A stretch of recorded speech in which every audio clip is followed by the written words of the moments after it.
When I was 6 years old, I remember going to church with my mom, and one visit in particular. I laid in the pew alongside her, and she gently scratched my back with her fingernails around and around. I felt loved, comforted, bonded with her. I relished this memory with longing, because as I got a little older, I entered a world where it was at best uncool and at worst faggot-like for me as a boy to continue receiving gentle back scratches from, well, anyone. Maybe it was okay if it was private and from a girl, if I could only find a way to be alone with such an intimidating creature. Looking back, it was no surprise then that my first sexual experience was a very private and ethereal affair, so taboo that I quite naturally repressed it for a couple years. Jeremy was a childhood friend. We liked to play video games, basketball, and talk about girls we had crushes on. I think it started when we were in 7th grade, with a dare one night during a sleepover. One of us dared the other to run over, climb up on a shelf, and pull their pants and underwear down for 5 seconds. The next episode I remember is building a fort, and somehow it turned into sitting close by inside it with our pants down, looking at each other's private parts. The next time I remember, we're at his house, and now we're petting each other below the belt. I don't remember us ever saying a word, only touching the most guarded parts of our body. It was this thing we did quietly, without thought, as if it wasn't really happening. These occurrences went on for a couple months, then stopped, and we never talked about it, aware on some level of its forbidden nature, and I literally forgot it happened for a couple years. Going into high school, I was very shy, scared of talking with girls in person, and felt unworthy of being in their presence due to my being so skinny, looking so young for my age, and wearing braces. Looking back, it was no surprise that I let myself be so physically vulnerable with Jeremy, like it was an inevitable offshoot of not knowing how to fill my need for physical affection, sexual or platonic, in a way that I didn't intensely fear. I knew that among my peers, getting action with women was the goal. So I longed for either a girlfriend or what I had had with Jeremy, that physical intimacy with a trusted friend. Once the repressed memory returned around age 15, I fantasized about his touch and touching him. And this scared me to my core in a very visceral way. I dreaded the thought that I was gay. I felt completely alone in this fear. There was no one I could trust with this possibility. I would lay in bed at night in waking nightmares, thinking, what if I'm gay? I can't be gay, but I crave the touch I had with Jeremy. Does that mean I'm gay? I can't be gay. I considered what I might do if I concluded that I was gay. Maybe I'd swallow a ton of pills, or use the rifle I was pretty sure was in my parents' closet. I never felt confident that the methods I considered would end my life with 100% certainty, so I waited and waited, hoping the notion that I was gay would just go away. I continued this way for 3 years, tormented on the many nights it crawled into my mind. Senior year came along, and a lot changed. I learned about the Kinsey scale in psychology and through the movie about Alfred Kinsey's life. He was the first scientist to study human sexuality. I was liberated by this concept that not everyone is purely homosexual or heterosexual, that everyone lies on a spectrum between attraction to their own sex and the opposite sex.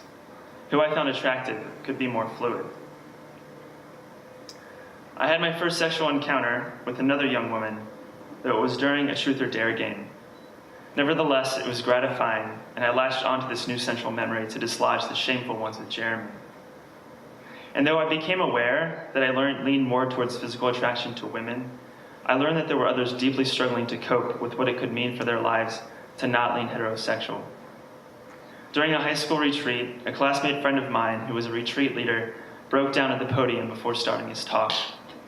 He seemed tormented as his body writhed, shaking, looking around, looking down, sighing and grunting. I was panicked watching him. He then uttered his speech in 3 words. "I'm not straight." He stepped away from the podium, his eyes glazed wet. The 40 of us in the room got up and closed in around him in a giant hug. I was tearing up too. I felt so much empathy for this friend and now for anyone who struggles with their sexuality. Entering college life, I had a first girlfriend, but it didn't work out. I found myself willing to partake in more fleeting hookups. I grabbed onto the method of fulfilling my need for physical affection by socially drinking and hoping it would lead to making out, or more, with another young woman in a similar position.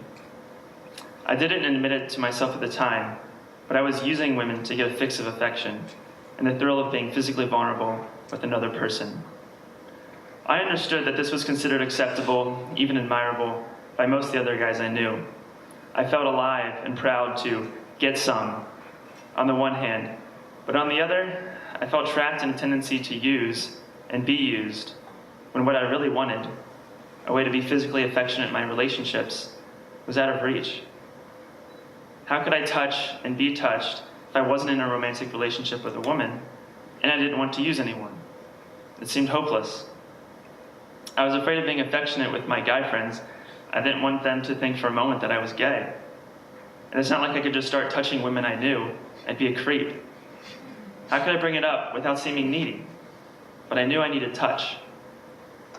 And thus began my journey of finding and receiving physical affection that was mutual, respectful, friendly, and not necessarily sexual.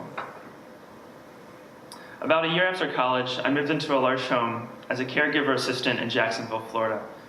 LARSH communities provide homes and workplaces where people with and without intellectual disabilities live and work together as peers.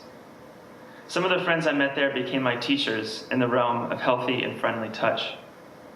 Not long after arriving, I was sitting in a living room having a chat with another assistant. Suddenly, I felt a hand on my shoulder, and when I looked to my side to see whose hand it was, a warm, nodding smile from Robert greeted me, as if to say, "I welcome you here, friend." My whole body was warmed by Robert, an older man who does not speak with words. This small gesture meant so much, so I stole it from Robert pretty immediately. Other assistants I've lived with here in LARSH in St. Louis tease me for my reassuring shoulder touches. I lived with a woman named Kim here in St. Louis who gave bear hugs and blessings where she placed her hand on your head and began quietly preaching, which was very comforting. Friends I made of differing abilities would sometimes sit right next to me or hold my hand on walks. Though it seemed childlike, I realized the wisdom and possibility for freedom and how people can be affectionate. Why not hold hands with or sit close to my friends? My mentors with intellectual disabilities lacked the fear that I had felt, so I committed to courage. But paired with this was an important lesson from my friend Sinclair when we lived together in Oregon. I was so surprised when he told me he'd converse honestly with women he was dating or friends with. "You mean you actually asked her if she'd give you a massage? You asked before you made moves? You didn't just do it?"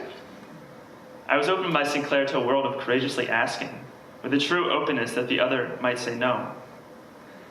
I could ask for a hug or a massage or to hold hands while sitting next to someone, or I could offer the same things too. I've had people sometimes say no, and that's okay. Usually the awkwardness goes away pretty quickly. Asking an unassuming yes is a more respectful standard for touch between friends and romantic partners. And for our friends with intellectual disabilities, establishing consent is not as simple as the word yes. That process should involve a conversation with others who know the individual. Other ways I found friendly touch came from a dance class. And there's also asking for a wrestle with a sibling, friend, or significant other. I hope I'm willing to playfully wrestle with others even when I'm 85 years old. The struggle of the journey continues through today, especially as I try living alone and not within a LARSH home where people are more physically caring. I still often feel anxious asking, fearing that I might be rejected or make the other uncomfortable even for asking. Or that platonic touch with guys could be perceived as inappropriate. There are ways to find the touch we need, but it's difficult as a man.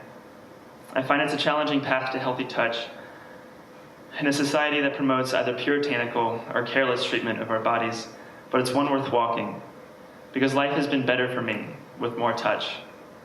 I can now physically and verbally express my love and enjoyment of the people in my life, which is clearer than hoping people just know that I appreciate them. I feel supported, more whole, more human. Thank you.